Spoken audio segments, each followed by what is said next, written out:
This conference will now be recorded. Good morning, everyone, and welcome to the First District Problem Solving Online and In-Person meeting for Tuesday, August 4th, 2020 at 9 a.m. I am Eli O'Sullivan-Kurtz. I'm the Operations Specialist at Northland Neighborhoods Incorporated, and we are hosting this meeting for the First District City Councilors. We've got a full list of folks speaking and giving updates today, so I'm going to go ahead and pass it off to the councilors. How's it going this morning? Welcome to Councilman Kevin O'Neill and Councilwoman Heather Hall. Great. Eli, thank you for hosting this morning. We're happy to be here. We have a few people here in the audience, so we will do some quick introductions of the people that are in here. I'll start to my left. I'm Kevin O'Neill, First District City Councilman at Large. And I just wanted to point out that if Keith, if you could get up out of that chair and let Dana sit there, it would be a much better photo.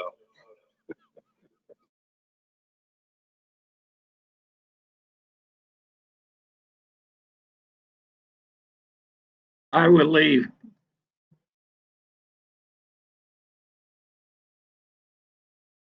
Good morning, Diana Radzovich.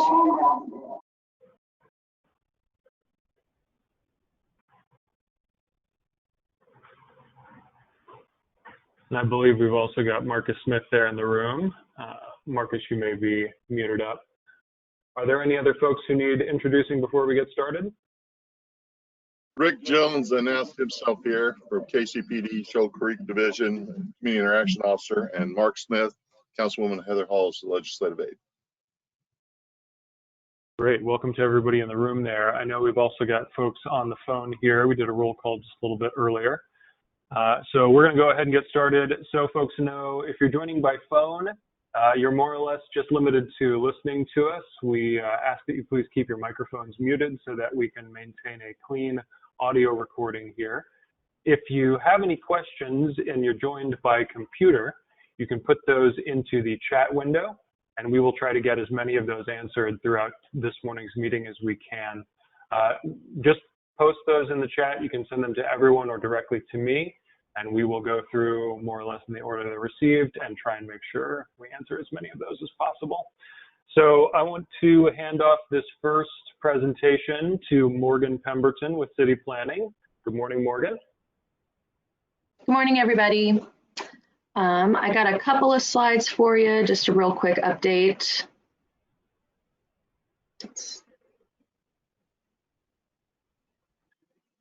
One moment, I'm switching the slides. No problem.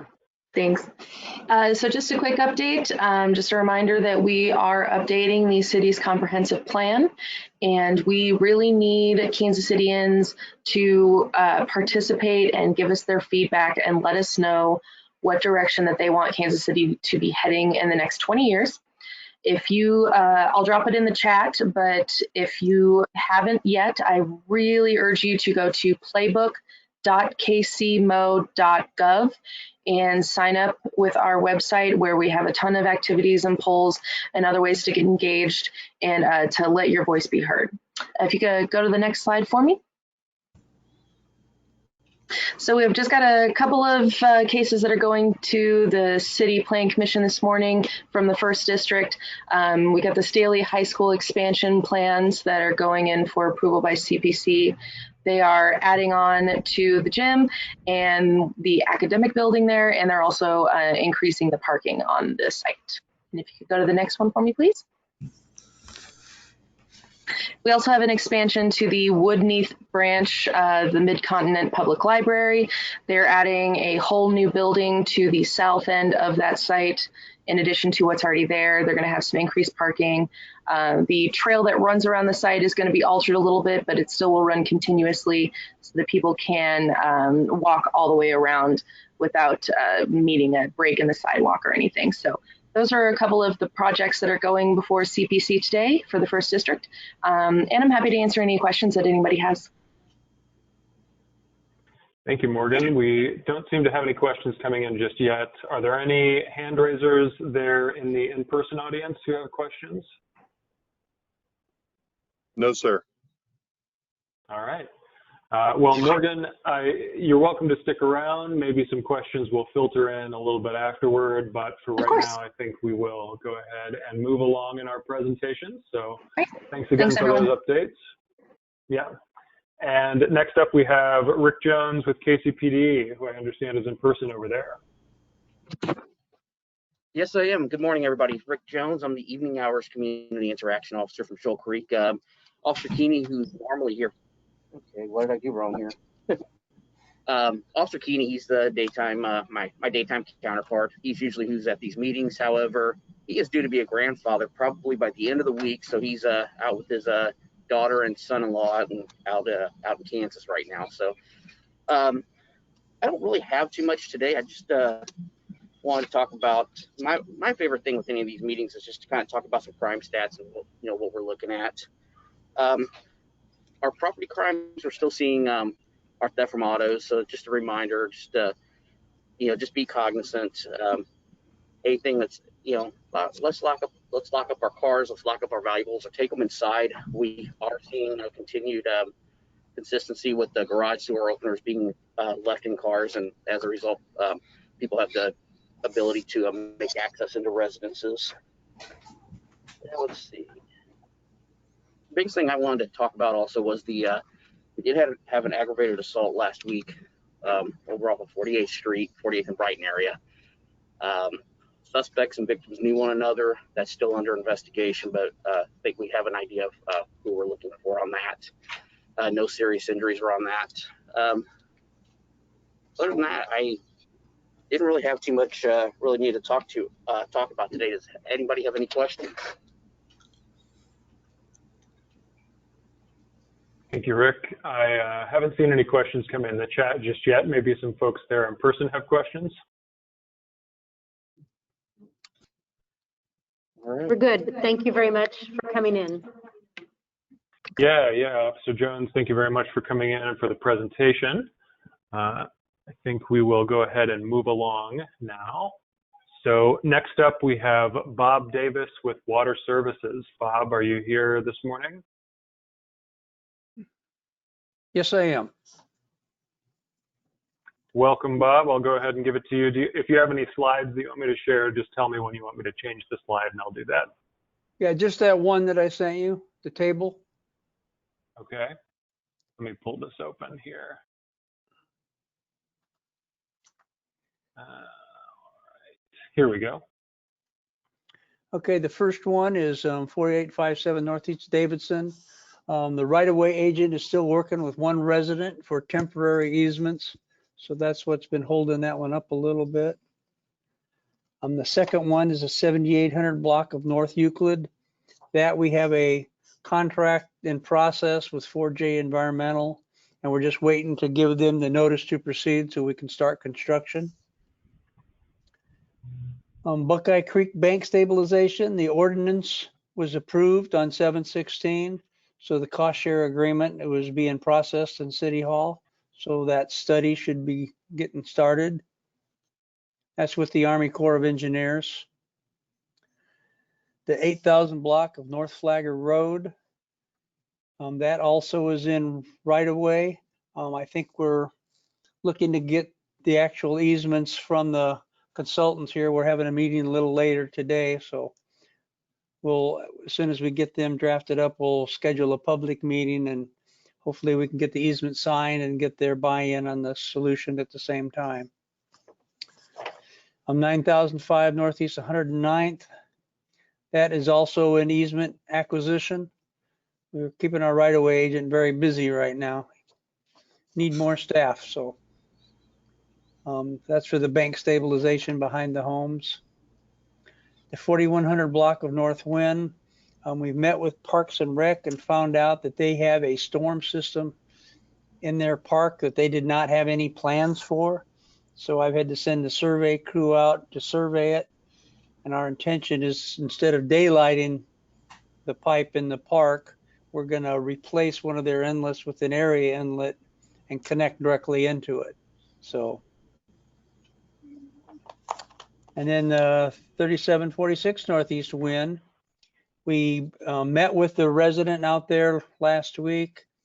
discuss the possible solutions and ordered a survey.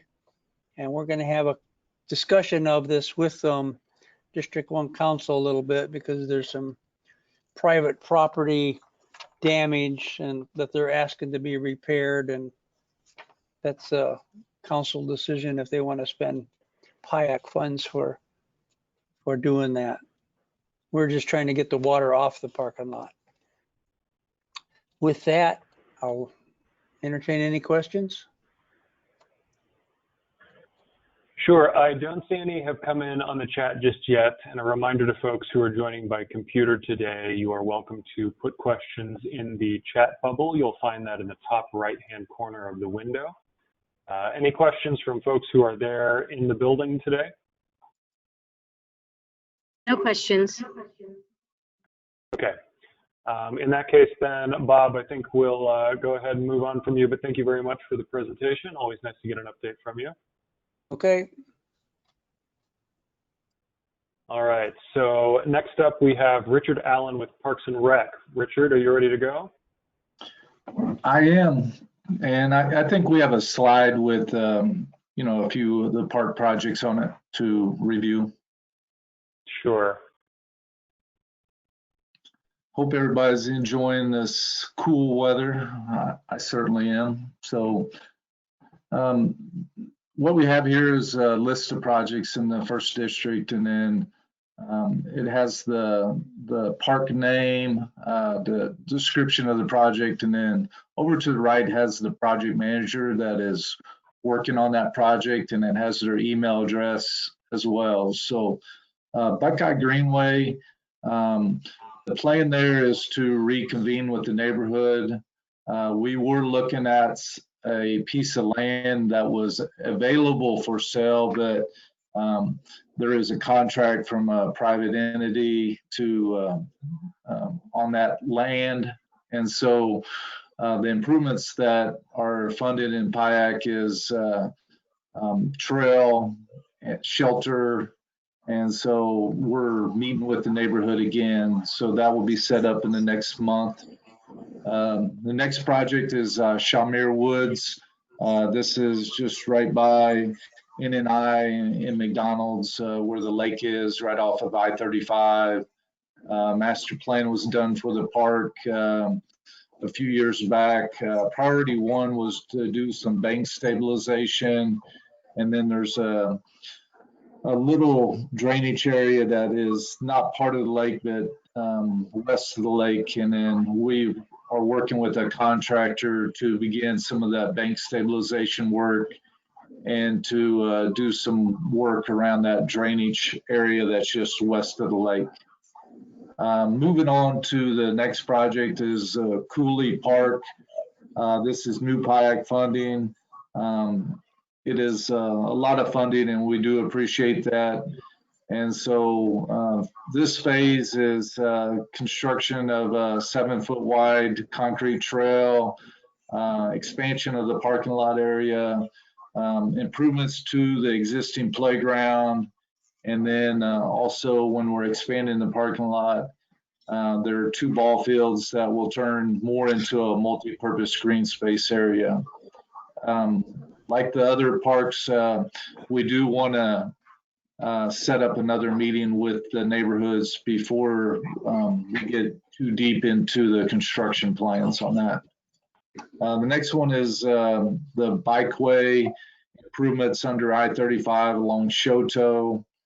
The plans are complete. MoDOT reviewed them, and MoDOT is going to take the lead on the construction on this project.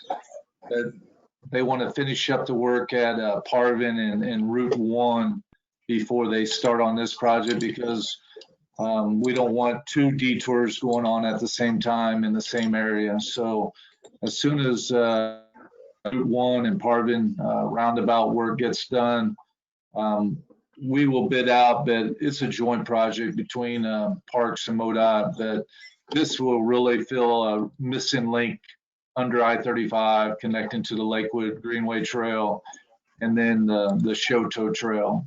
So next project is Northampton Park.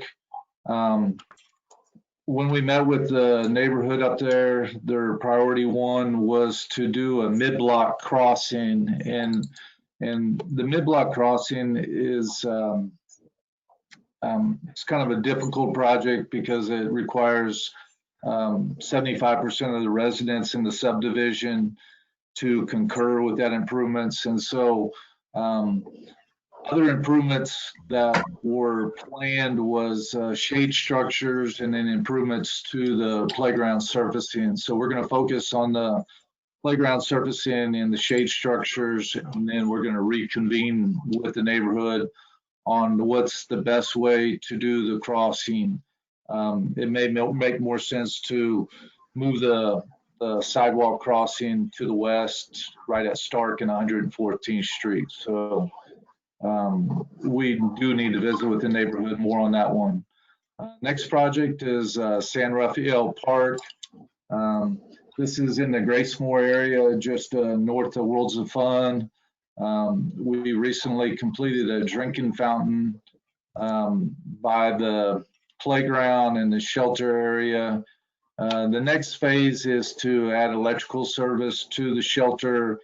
And when we add the electrical service for the shelter, we will also be adding some security cameras that could pick up around San Rafael Park and then also across the street at where the Necco Raiders practice football. So we do need some additional funding on that project. And so next project is North Truce Trail. This is the last piece of the North Truce Trail. It's between Northeast 49th Street and Northeast Vivian Trail. We accepted bids on that on July 15th. And we think we have a bidder that we're going to try to award the project to. We're still trying to put together, the funding necessary to award that project. Next project is Englewood Park. This is Englewood Park is just right off Englewood Road. It's kind of east of North Oak, and then it's west of North Truce, and we have a playground there. And so this work is for fencing around the playground and also new safety servicing. We're working on securing bids on that, and then the plan is to have this work completed this year. Next project is the Big Shoal Greenway. Big Shoal Greenway is between Shoto and North Brighton, and it is north of Vivian Road. This project is in construction right now, so the contractor has been putting in some of the creek crossings. And so this project is ongoing, but this will be a 10-foot wide concrete trail that will extend from Shoto to North Brighton. And then so there is some missing links along Vivian, but people can walk along Vivian, and then when they get to Shoto, they can go north on Shoto and pick up the Big Shoal trail, and the Big Shoal will take you all the way over to North Brighton. So this will be a very nice trail. Next one is Hodge Park.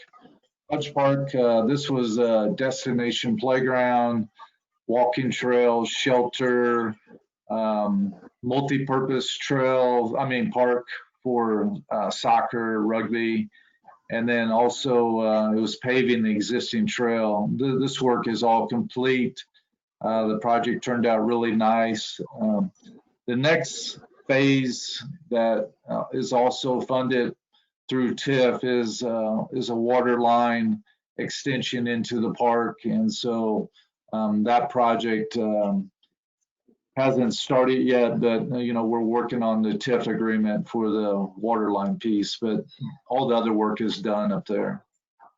Maple Woods Parkway. This project is moving along nicely. The contractor is working on the phase between Newmark Drive to Northeast 106th Street. The plan is that a lot of this work should be done by the 1st of November on that phase. And then again, the entire project will be done in 2021. And then James Wong is the project manager on that. And, you know, James has done a great job, you know, managing that project. The next project is Penguin Park. Penguin Park. Hey, Richard, I have a question. Yes. So on Maplewoods Parkway, I live right off of 103rd, and I'm confused as to why Newmark Drive and 100th Street is not part of the first phase, because that would open up a lot of the traffic going to the west off of Newmark Drive. And I mean, it looks to me like they finished it up to about 20 feet, 30 feet of that road. And I'm just confused as to why, because the part we're working on now is north of Newmark Drive, correct? Correct. And there is no roundabout going into that 100th Street, I don't believe. So why is it that we're not opening 100th Street or Newmark Drive to thorough traffic and then keeping the work going just north of that? Could we set up a time, Councilman O'Neill, to, I'll get James Wong to provide more information on that? Certainly. Okay, I made a note of that, and then I'll reach out to James on that, and I appreciate the question. The next project is Penguin Park. Penguin Park is kind of North Jackson and Vivian Road. It's a destination playground area. Last year, we completed, you know, expansion of the playground area. We just recently completed a lighting upgrade, changing out a lot of the lighting to LED lights. And then currently we're working on updating the security camera system for the playground area. So that is ongoing. And then the next one is the Francois Choteau sculpture. And I did see Keith on this call, and I, you know, I want to thank Keith for all of his leadership on this project. And so phase one is pretty well wrapped up. It's the installation of the bluff, and then you know, the statues on top of the bluff. And then we did send out an RFQ, and so we've interviewed a couple firms yesterday. I'm not able to report out on who was selected, but like I said, Keith's always a lot more knowledgeable on that, but those interviews did happen yesterday. And that pretty much concludes the update, and I'd be glad to answer any questions. Sure. So we do have several questions that have come in during your presentation. It looks like, first off, this is from Dana Nelson. She says, Richard, the Choteau Fountain site needs grass or weeds mowed and more seating around the bluff area. It looks pretty rough. Can you help us?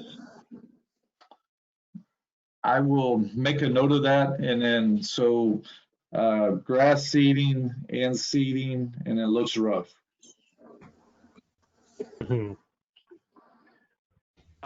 Let's see. Henry Clark says that the Coyle Neighborhood is ready and waiting to talk to Parks anytime. And then continues, any plans to open Casey North Community Center for workouts?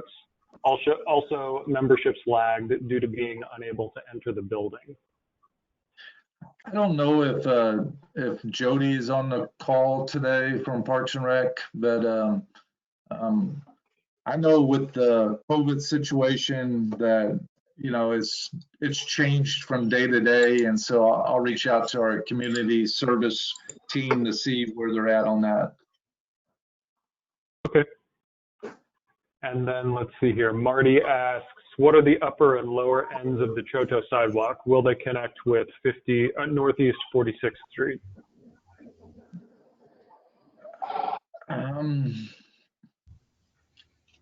Marty, on that, what we may do is at our next meeting is share a slide that shows the actual extents of the project. But I do know that, you know, the project is adding turn lane along Shoto, and then also it's connecting up to the trail at Lakewood Greenway just past the off ramp for Shoto and I-35, and then it's connecting up to, you know, to the trail south of I-35s. But what I'll do is try to bring a slide of that for the next meeting, if that works. That's not what I'm asking. Oh, okay. Certainly. And then I also see we have a question here from Deb Herman. She says, I've received calls about why Maplewoods Parkway is detoured at 96th when you have 98th Street open for southbound, but not northbound to 98. Can we get this open? And again, I'll relay those informations over to James Wong, and then we will follow up with that. Okay, great. So I believe that's all the questions we've received for chat at this point. Do we have any questions from the audience today?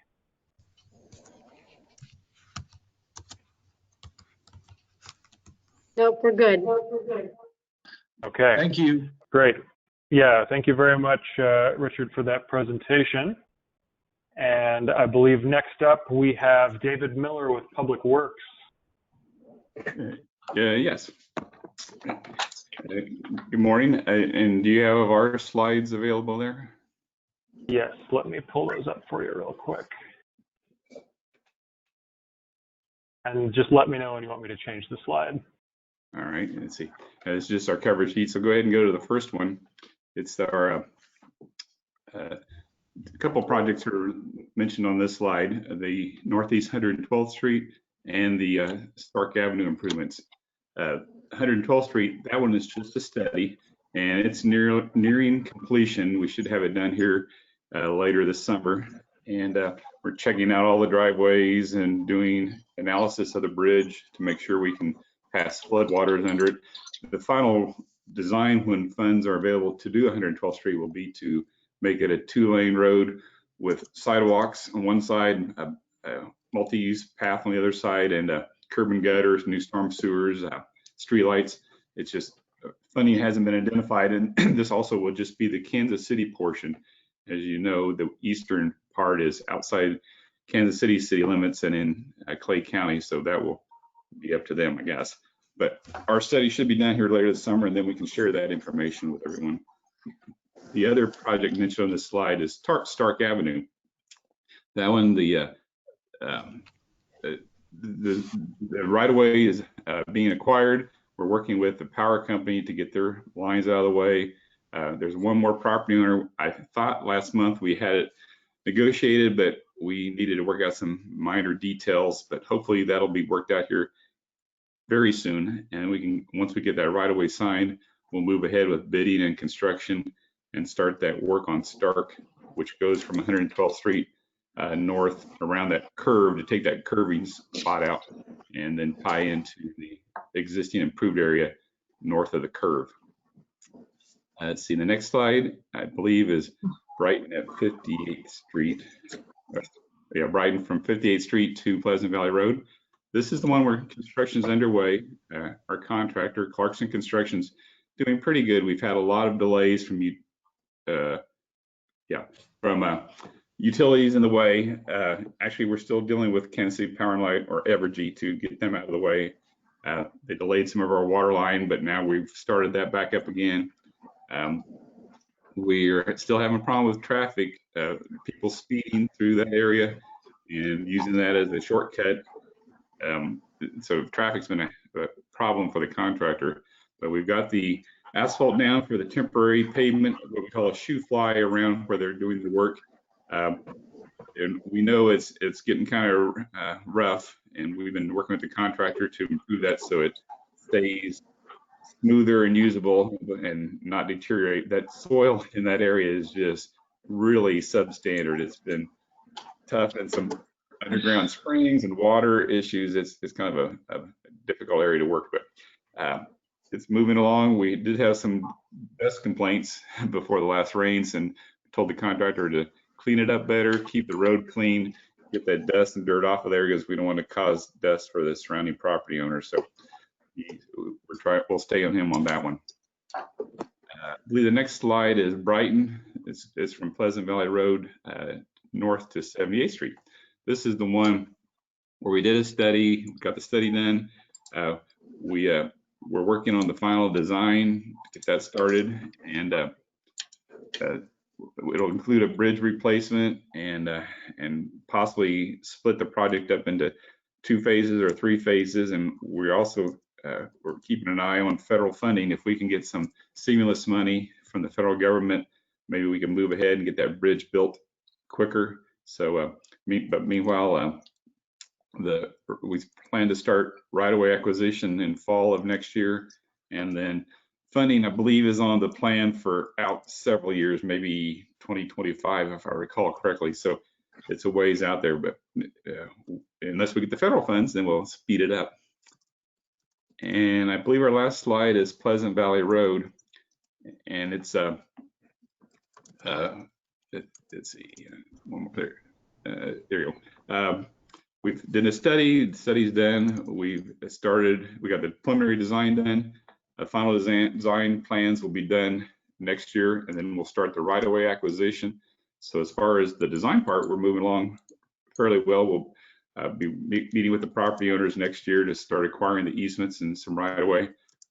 As of now, I'm not aware of any construction funding identified. So we will get this project on the shelf, as we call it, put the plans up and have them ready. And then if some kind of funding comes along from the federal government on this one, it would be another one that we could jump on, and it'd be considered shovel ready, and we could move ahead quickly. So that's the main engineering public works projects that we got going on in the district. I'll be glad to answer any questions. Great, thank you very much, David. So we do have one question here via the chat. Deb Herman asks, has the entry into Carriage Hills been improved from the drop-off of Shady Lane onto North Brighton? Have the metal plates on North Brighton Road been adjusted to where they are not moving? So really, two questions there. We got that message a while back, and I met with the project manager and the contractor, and obviously moving metal plates is not good for anybody. And we said we direct them to secure those better, and that's, I believe, all taken care of on the grade change or the bump there at Shady Lane. Let me know if there's any more concern about it. I think they fixed it, and I thought it was going to be okay, but if anyone feels it's still not satisfactory, let me know, and we'll get with the contractor and improve it some more. Great, thank you. And then another question from Alan King. 104th Street improvements recently finished and look terrific. Thank you. However, the sidewalk stopped short of connecting with Liberty North High School. Is there a plan to put a sidewalk in for the last half mile to the school? Not as part of that project. That project, he stated correctly, is closed out and done. Off the top of my head, I don't remember if that's in the, go ahead, do you know the answer? Well, this is Heather. I'll just say that the part that we did was the part that we can do.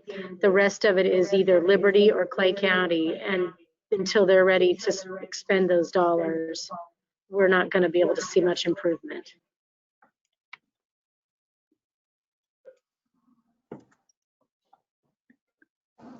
Alan King says, thank you so much. Any other questions, either in the chat or for folks who are there in person? All right. Well, in that case, David, I think we'll let you go. Thank you very much for the presentation this morning. A lot of good information in there. Thank you. And next up, we have Melanie Jollett with Water Services. All right. Do you have the map that I sent you by chance? Perfect. Right there. Perfect. So I'll just run through a couple of the water main projects that we have. There's not really a lot of changes from last month, as most projects are either just wrapping up or looking to get notice to proceed. So not a lot of changes on those, but I'll just run through them really quickly. So North Truce at Cleveland Avenue, that's pretty much the water main installation is complete. They're just the contractors working on punch list items and restoration items. And we're thinking that that'll probably be closed out in the next month or two. Completely closed out, meaning all restoration will be complete. The next project is North Brighton Phase 2. This is in conjunction with one of the projects that David Miller just talked about. The water main installation is completed for the first phase of the water main. The second phase, the water line will get going again next spring. So our water work our water contractor won't be out there for the next couple of months. Water main extensions in Englewood Parkway. This is in conjunction with the Parks and Rec project.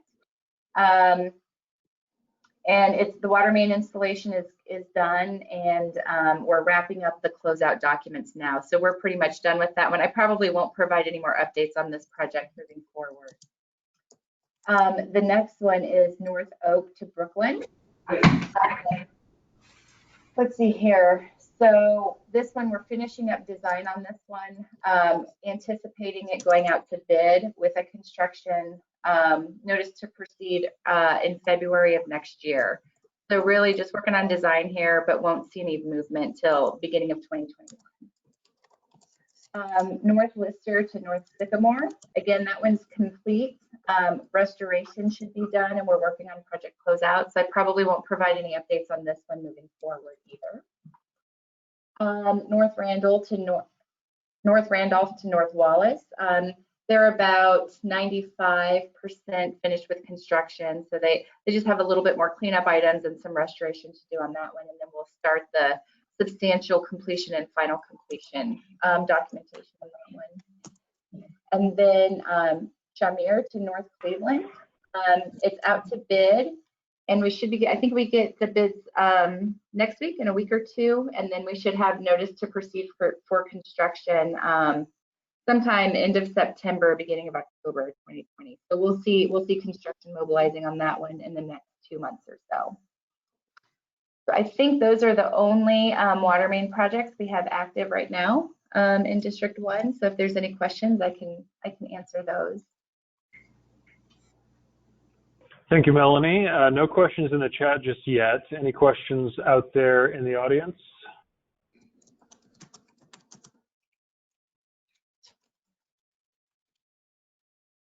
All right, doesn't sound like there are. I still haven't seen any questions come in the chat here. So Melanie, I think we might go ahead and move on from you. Thank you very much for the presentation. Thank you. And it looks like, as far as the agenda goes, we have Deb Herman from NNI up next. Good morning. Good morning, Deb. Good morning. First of all, I want to deep appreciation to Eli, who's doing a great job, and Terry Wolf, who's there keeping the staff's keeping the office going. Eli, again, great job this morning. It's very much appreciated. NNI is still closed to the public. If you need something from us, or you need to pick up or drop off something, please call 454-2000, or you can email at info@nni.org. All of our programs are in full gear. I'm signing notices to proceed for home repair every day. The staff's doing a great job, but we are taking ultimate care. I'm sure everyone is seeing what's happening with the numbers, and that is about it. I'll be glad to answer any questions if anybody has any. Deb, this is Heather. I would just like to ask, how are the requests coming in from the CARES Act dollars?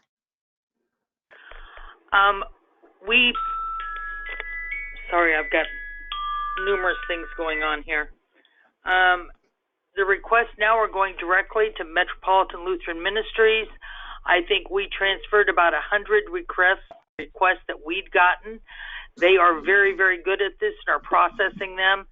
The first dollar should be going out about now. They have a process where they work with the landlords, they work with the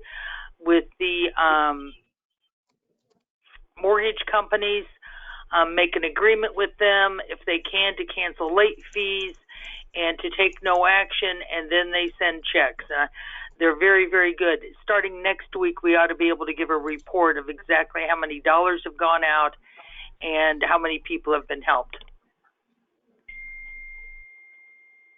Great. Thank you very much. We appreciate that partnership.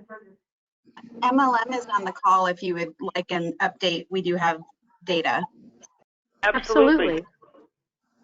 Okay, this is Becky Poitras with Metro Lutheran Ministry. So we had 88 individuals who had called Northland Neighborhoods for assistance. We called all 88 back. 10 of those individuals have applied for assistance. 12 were ineligible, meaning they were not residents of Kansas City, Missouri in Clay County, and we provided them with referrals to other resources that our agency could help with for where they live. 5 of them had already received assistance elsewhere. In total, outside of the 10 of those 88 who applied, we've had another 55 applicants through the online application portal and through those who came and filled out a paper application. And we have already processed $40,485 worth of housing and utility assistance. That's been paid.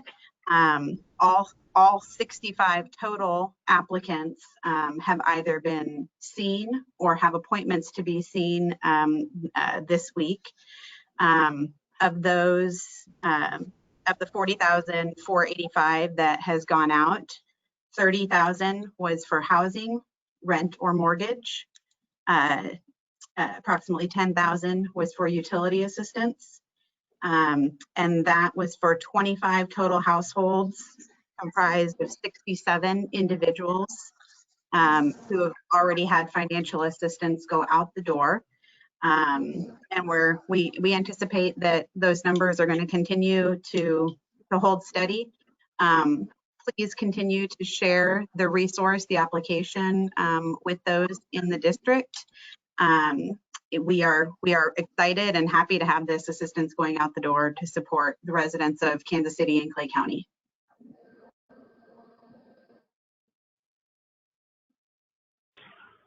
Wonderful. Thank you, Becky. Any other comments from Deb or from either of the city councilors?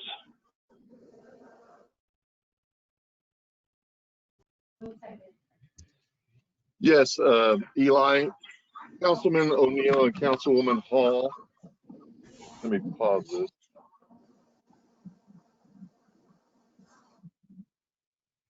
Councilman O'Neill and Councilwoman Hall would like if Becky would give them a report on what's going on and send it to their emails.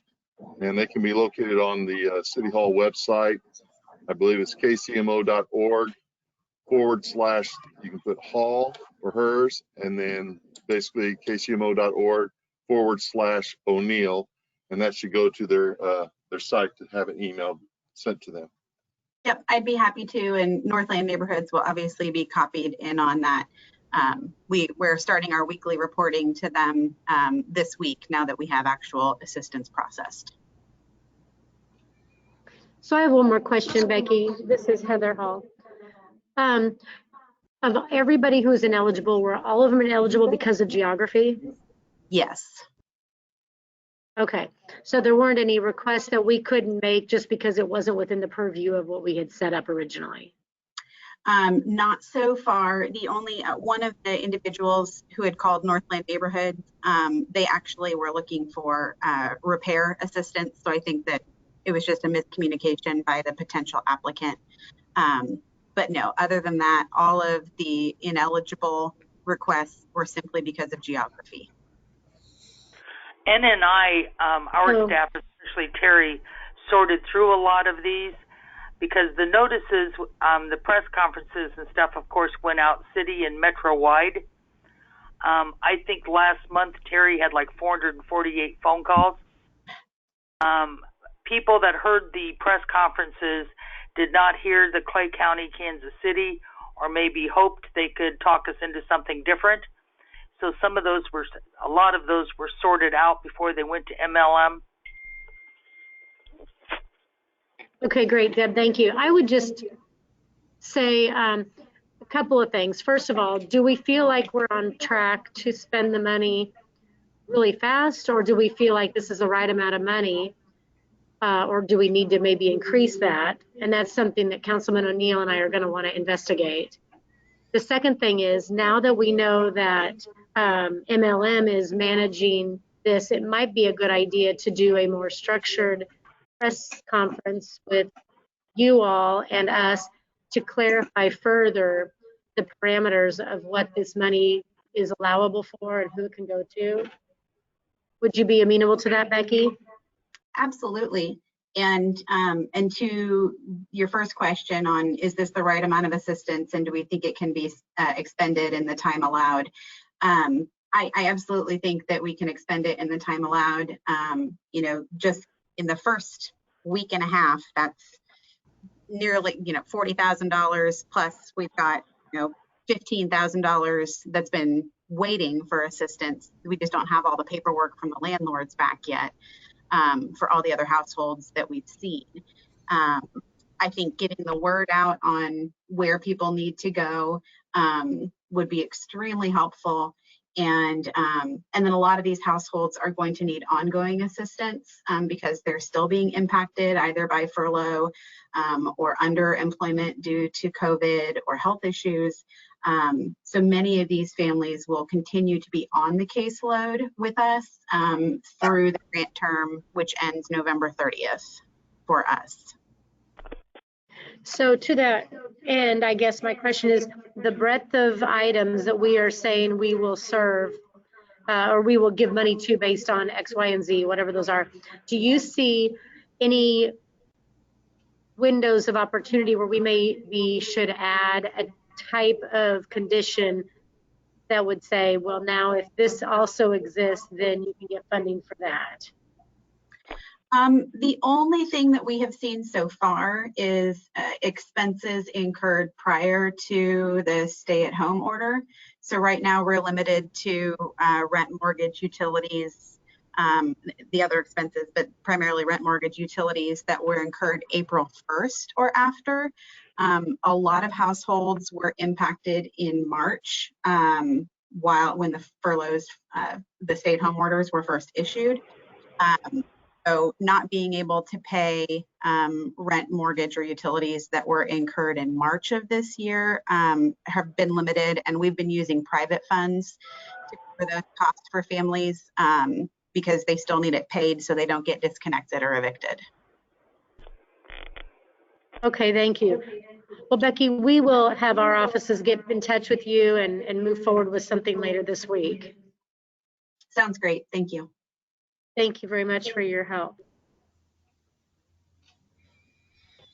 And Eli, do we have anything we want to say in wrapping up? I might just add that I think we're all pretty excited that we've, and I hope Deb doesn't think I'm bringing this up with too much optimism, but it looks like we've got all the ducks in order for moving NNI to Antioch Crossing by, at the latest, probably November. And I'm really excited. We've got a good plan in place. The construction is about to start. We put out the RFPs.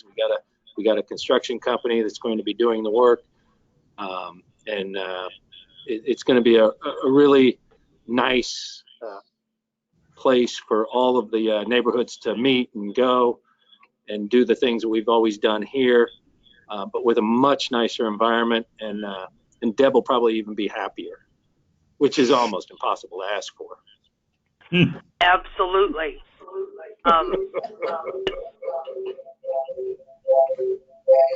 Councilman O'Neill has certainly been the champion for this, even when I thought throw in the towel, this isn't working out.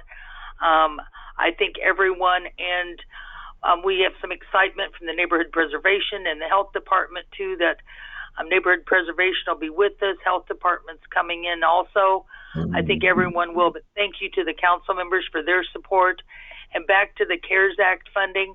Ed and I, we didn't get the first, I can't remember, it was a week before last that we finally got dollars that we could expend. So it has been delayed much more so than I would have liked. But NNI has the reporting responsibility. And as soon as we have reports from MLM, we will be making sure that the staff at City Hall, which, by the way, the housing staff has been absolutely phenomenal. John Wood and his crew, I just can't say enough good. They're working under a really difficult situation. One thing to give John Wood kudos on, John Wood knew he was managing this project when we called with questions. So that tells you just how quick this happened and how the communication was probably flawed at the beginning. But we will be monitoring very closely. And if we see any sign, and I'm not seeing that we're not going to be able to spend the money and we need to bring in another subcontractor, we can do that. We've got things in place now. We will move very quickly. Great, thank you. Well, we're grateful for the partnership for sure, and looking forward to the future of what this new looks like. And hopefully we'll be able to actually all be in the new building when you open it, right? That would be ideal. So anyway, thank you all for coming today. Eli, thank you as always for keeping us on track. And thank you to everybody who participated and asked great questions. We're so grateful for the teamwork of everybody, the community, NNI, all the staff at City Hall coming together to make this happen. Marcus, Diana, thank you very much for doing everything you did to help this be successful today. Have a great week. Yes, thank you very much for everyone joining. This recording will be available shortly, and I hope everyone has a wonderful Tuesday and rest of your week. Take care, everyone.